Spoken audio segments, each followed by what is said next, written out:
সরকারি শিক্ষকদের প্রাইভেট টিউশনে করা পদক্ষেপ, অভিযুক্ত শিক্ষকের বিরুদ্ধে এনএইচআরসি নোটিশের নির্দেশ। আরো বিস্তারিত এই বিষয়ে জানাতে পারবে সোমরাজ রয়েছে আমার সঙ্গে। সোমরাজ, কি ব্যবস্থা, কি নির্দেশ? দেখো, প্রাইভেট টিউশন নিয়ে ফের করার মনোভাব নিল রাজ্য স্কুল শিক্ষা দপ্তর।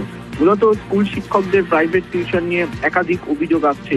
জাতীয় মানবাধিকার কমিশনেও অভিযোগ এসেছে এবং জাতীয় মানবাধিকার কমিশনে অভিযোগ আসার পরেই বিভিন্ন জেলা স্কুল বিদ্যালয় পরিদর্শকদের তদন্তের নির্দেশ দিল। অর্থাৎ যে সমস্ত স্কুল শিক্ষকরা এবার প্রাইভেট টিউশনের সঙ্গে যুক্ত রয়েছেন তাদের বিরুদ্ধে তদন্তের নির্দেশ দিল রাজ্য স্কুল শিক্ষা দপ্তর।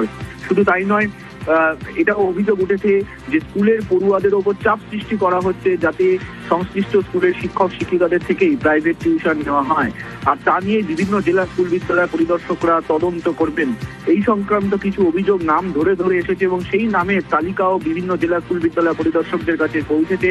বলা হয়েছে তদন্ত করে রিপোর্ট দিতে। সেক্ষেত্রে এবার জেলা স্কুল বিদ্যালয় পরিদর্শকরা সংশ্লিষ্ট শিক্ষক শিক্ষিকাদের বিরুদ্ধে ব্যবস্থা নেবেন যারা প্রাইভেট টিউশন করছেন। কাদের বিরুদ্ধে ব্যবস্থা নেওয়া হলো সেই সংক্রান্ত রিপোর্টও স্কুল শিক্ষা দপ্তরকে পাঠাতে হবে, তেমনটাই নির্দেশিকা জারি করা হয়েছে।